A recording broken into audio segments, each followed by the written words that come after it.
Friends, welcome to trending சமையல். இப்போது நம்ம உங்கள் முன்னாடி வந்து ஒரு கேக்கு செய்யலாங்களா? ஒரு செம சூப்பராக வந்து பிள்ளைங்களுக்கு ஏற்ற மாதிரி, அதாவது நம்ம கடையில் வாங்கி கொடுக்குறத விட நம்ம வீட்டிலே செஞ்சு கொடுத்து செம சூப்பராக வந்து இந்த ஒரு கோதுமை மாவில் இட்லி தட்டில் வச்சு நம்ம ஒரு கேக்கு செய்யலாமா? அது எப்படி செய்யலாம், எவ்வளோ நேரத்தில் நம்ம இது ரெடி ஆகுதுன்னு சொல்லிட்டு நம்ம இப்போ வீடியோக்குள்ளே போய் பார்க்கலாமா?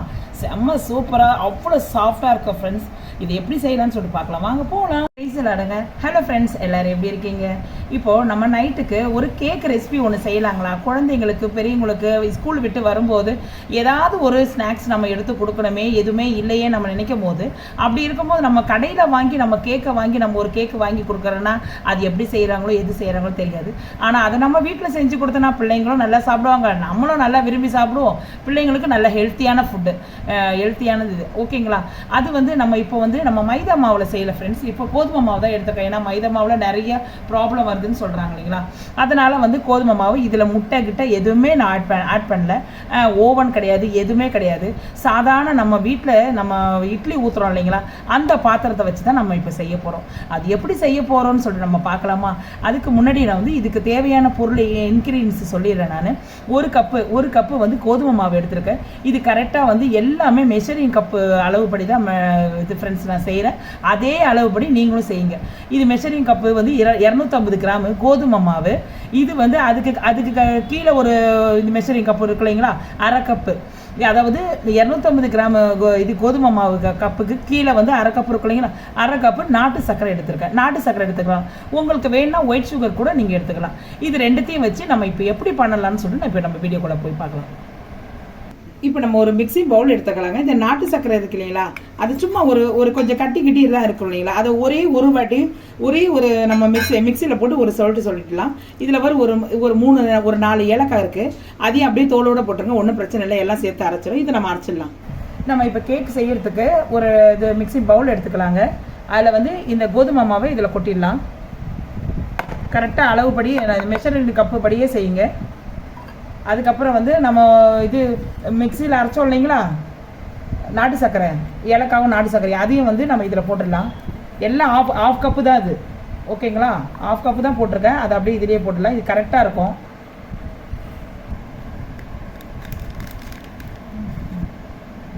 இப்போ 1/2 டீஸ்பூன் வந்து நம்ம இது ஆப்ப சோடா மாவு போட்டுக்கலாம்.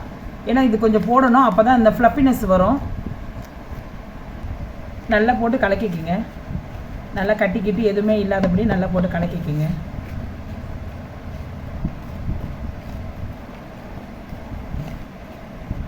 இப்போ இந்த மெஷரிங் கப்பில் அதாவது இந்த 3 கப்பு தருவா இல்லைங்களா, 1/4 கப்பு இருக்குது பாருங்கள். 1/4 கப்பில் வந்து ரீஃபைண்ட் ஆயில், சுத்தமான ரீஃபைண்ட் ஆயில் ஊற்றிக்கலாம்.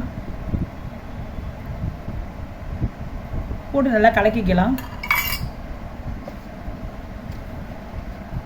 நல்லா கொஞ்சம் கட்டிக்கிட்டு எல்லாம் இல்லாமல் படிக்க நல்லா கலக்கிக்கிங்க.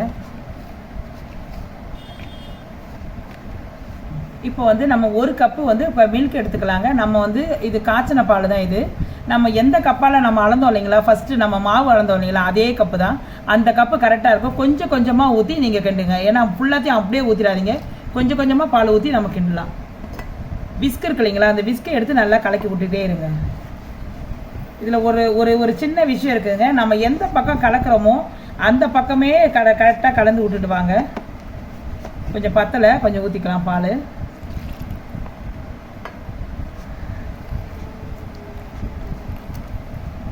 கரெக்டாக இருக்கும். ஊற்றிட்டு உங்களுக்கு சொல்கிறேன் நான். இந்த ஒரு கப்பு பால் கரெக்டாக இருக்கும். விஸ்கு வச்சு இது பண்ணால் தான் நம்ம வந்து அந்த கட்டியெல்லாம் இல்லாமல் இருக்காது. இதை பாருங்க, இந்த டைரெக்ஷன்லேயே நீங்கள் இது பண்ணுங்கள், திருப்பியெல்லாம் இது பண்ணிடாதீங்க. அதான் ஒரு இது ப்ளஸ் பாயிண்ட். இதில் நம்ம எந்த பக்கம் நம்ம கலக்கிட்டு வரோமோ அதே பக்கமாகவே நீங்கள் கலந்துருங்க ஃபஸ்ட் வரைக்கும். அப்போ தான் வந்து கரெக்டாக கட்டிக்கிட்டு இல்லாமல் கரெக்டாக சேமாக அப்படியே மாவு மாதிரி பதத்துக்கு வரும்.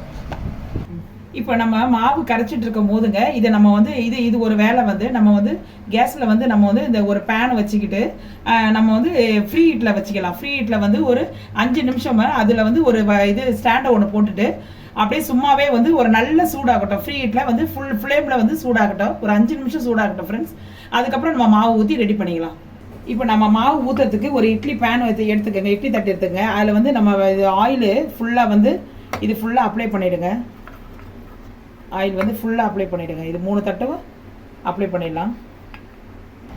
இப்போ பாருங்கள், மாவை ஊற்றிக்கலாம். மாவு வந்து ஃபுல்லாக ஊற்றாதீங்க, ஒரு முக்கால் ஊற்றுங்க. ஏன்னா வந்து அது வெந்து மேலே பபுள்ஸ் வரும் இல்லைங்களா, அதனால் வந்து ஓரளவுக்கு ஊற்றுங்க போதும். இப்போ 3 தட்டில் ஊற்றியாச்சு ஃப்ரெண்ட்ஸ். இதில் வந்து இந்த வெள்ளை எள்ளு இருக்கு இல்லைங்களா, வெள்ளை எள்ளை வந்து சும்மா அப்படி லைட்டாக போட்டுக்குங்க. சும்மா ஒரு இதுக்கு தான், ஒரு பார்க்குறதுக்கு கொஞ்சம் லுக்காக இருக்கும், அதுக்கு தான். இப்போ உங்களுக்கு தேவையான வந்து நம்ம நட்ஸ் இருக்கு இல்லைங்களா, நட்ஸை வச்சு நம்ம வந்து டெக்கரேஷன் பண்ணிக்கலாம். இது கொஞ்சம் சும்மா டெக்கரேஷன் பண்ணுறதுக்கு கொஞ்சம் அழகாக இருக்கும் பார்க்க. இப்போ பார்த்தீங்களா, இப்போ இது எல்லாத்தையும் பண்ணியாச்சு. இப்போ வந்து நம்ம எடுத்து அப்படியே நம்ம ஹீட்டில் வச்சிடலாம். இப்போ நம்ம இது நல்லா பேன் நல்லா ஹீட்டாக இருக்குதுங்க. ஹீட்டில் வந்து நம்ம அப்படியே கை கொஞ்சம் லைட்டாக பார்த்து இது பண்ணுங்கள்.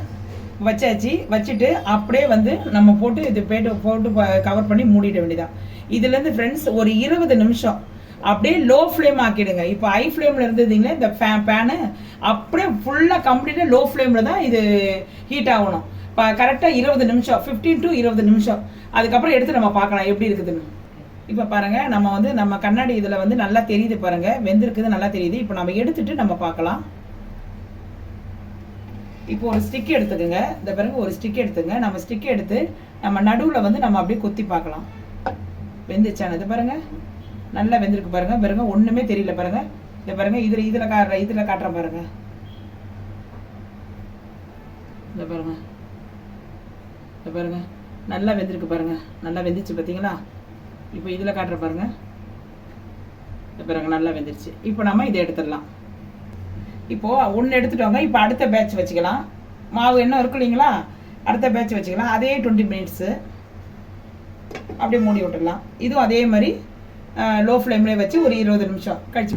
இப்போ பாருங்கள், நம்ம சூப்பராக எடுத்துட்டோம் பாருங்கள். இதை பாருங்கள், இதில் ஒட்டவே இல்லை. இதை பாருங்கள், இது ஒட்டவே இல்லை பாருங்கள்.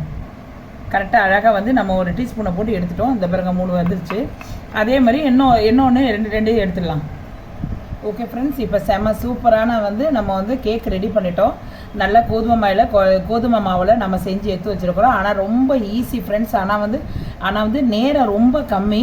அதாவது நம்ம மாவை எடுத்து நம்ம வந்து இது போட்டு ரெடி பண்ணி வச்சுட்டு அது வந்து அதை வேவது 20 மினிட்ஸ் அவ்வளோதான். வேறு ஒன்றுமே இல்லை ஃப்ரெண்ட்ஸ். இதில் வந்து நம்ம முட்டை போட்டு அதெல்லாம் இது எல்லாமே ஊற்றி கீற்றி இது ஓவனில் வச்சு அதெல்லாம் வந்து நம்ம எடுக்க வேண்டிய வேலையே இல்லை.